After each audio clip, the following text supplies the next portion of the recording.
ये छोटी बच्ची हाथ धो रही थी, तभी अचानक उसके पीछे एक आदमी आ गया। रेयान ने उसे चिढ़ाया, उसने फीनिक्स के बालों से भी खेला। माना जाता है कि फीनिक्स का सामना एक सनकी से हुआ था, लेकिन रेयान फिर भी फीनिक्स को अजीब नजरों से देखता रहा। जब फीनिक्स घर पहुंचा तो एक गोली चली। फीनिक्स बॉब जैसा दिखता है।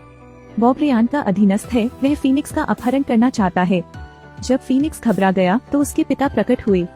नॉर्डस्ट्रॉम ने बॉब की गर्दन दबा दी। बॉब ने हथौड़ा निकाला और नॉर्डस्ट्रॉम पर जोरदार प्रहार किया। नॉर्मन ने बॉब को जाने दिया। फीनिक्स एक लोहे के बक्से में छिप जाता है। ड्यूक बाहर खड़ा था। वेंटिलेशन के लिए एक छोटी सी खिड़की है। ड्यूक ने फीनिक्स की ओर देखा। फीनिक्स भी घबरा गया।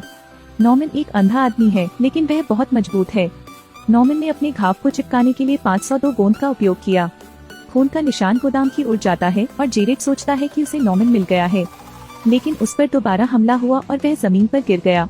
बॉब गोदाम में जाता है, उसे फर्श पर गोंद का एक जार मिलता है। जेरेड का मुंह और नाक आपस में चिपक गए थे। बॉब को बहुत डर लगता है। नॉर्मन एक क्रूर व्यक्ति है।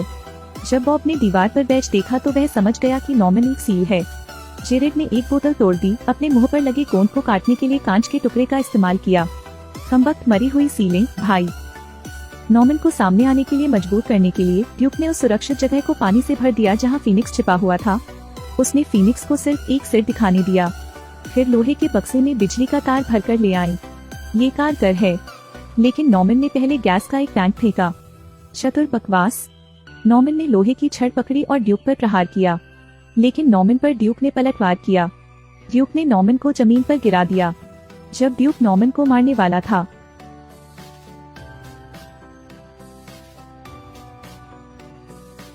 ड्यूक की मृत्यु के बाद नॉर्मन ने फीनिक्स को बचाने के लिए लोहे के बक्से को धक्का दिया। थोड़ी देर बाद फीनिक्स भी जाग गया। इस समय तक रेयान वहाँ था। रेयान एक ड्रग माफिया था। पहले के सभी लोग रेयान के जूनियर थे। नॉर्मन फीनिक्स को अपने साथ ले जाना चाहता था, लेकिन फिर भी उन पर दोबारा कब्जा कर लिया गया। रेयान नॉर्मन को बंदूक से मारना चाहता था, लेकिन फीनिक्स ने उसे समय रहते रोक दिया। रेयान अपने सफेद बाल दिखाती है। बाद में रेयान ने इस तथ्य का खुलासा किया कि वह फीनिक्स का जैविक पिता था। 8 साल पहले रेयान की फार्मास्यूटिकल फैक्ट्री में आग लग गई थी। नॉर्मन फीनिक्स को ले गया और रेयान जेल चला गया। रेयान हमेशा अपनी बेटी की तलाश में रहता है।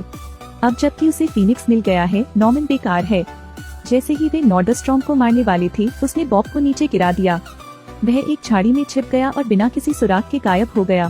फीनिक्स को कार में बिठाने के लिए रेयान जेरेड के रास्ते से हट गया और वे नॉर्मन को मारने चले गए। नॉर्मन जेरेड के पीछे आता है और उसे सुए से मार देता है।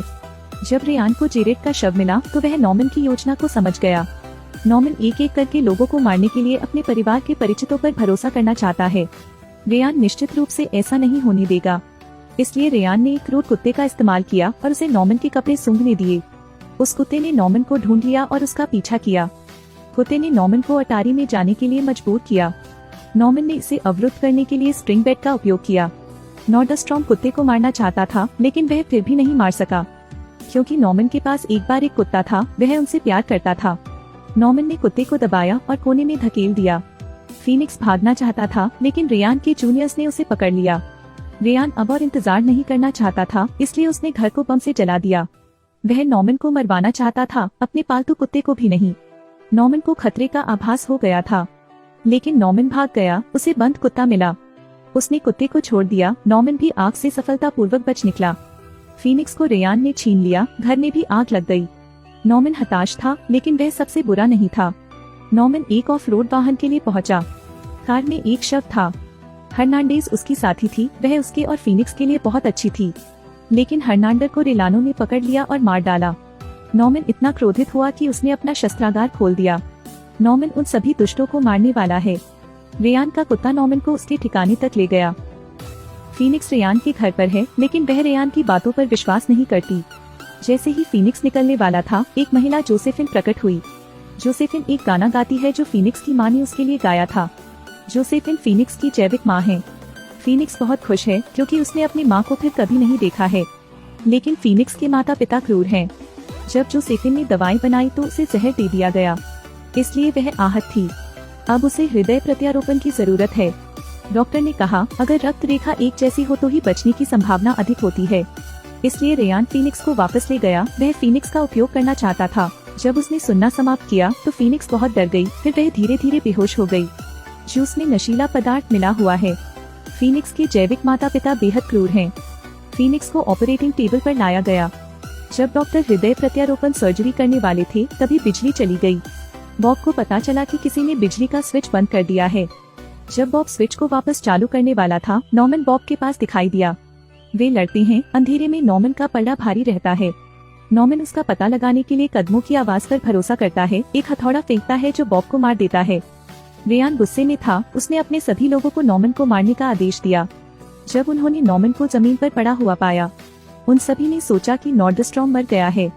कई लोग जांच करने के लिए ऊपर गए। लहरें नॉर्मन की उंगलियों तक फैल गईं। लेकिन राउल को नॉर्मन ने नहीं पकड़ा।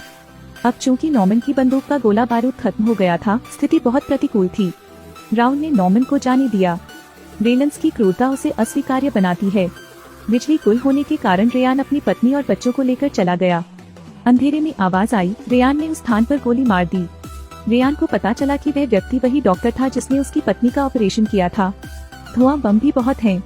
पूरी जगह धुआं भर गया था। पूरा कमरा लाल हो गया था। जब रेयान दहशत में था और नॉर्मन ने इस ताकत का फायदा उठाकर रेयान पर लगातार हमला किया। रेयान ने अपनी बंदूक से बेतहाशा गोलीबारी की, जिसके परिणाम स्वरूप उसने अपनी पत्नी को गोली मार दी। जब रेयान हताश था, नॉर्मन उसके पीछे आ गया। नॉर्मन ने रेयान का सिर पकड़कर दीवार से दे मारा और उसकी आंखें नष्ट कर दी। रेयान नॉर्मन से हार गया, लेकिन नॉर्मन भी बुरी तरह घायल हो गया। रेयान अभी मरा नहीं है। जब रेयान ने नॉर्मन को मारने की कोशिश की तो उस पर एक अन्य व्यक्ति ने हमला किया। जब रेयान ने देखा तो उसने पाया फीनिक्स। अंत में रेयान की मृत्यु हो गई। नहीं, नॉर्मन जीवित बचा। वह फीनिक्स की गोद में पड़ा रहा और हमेशा के लिए मर गया।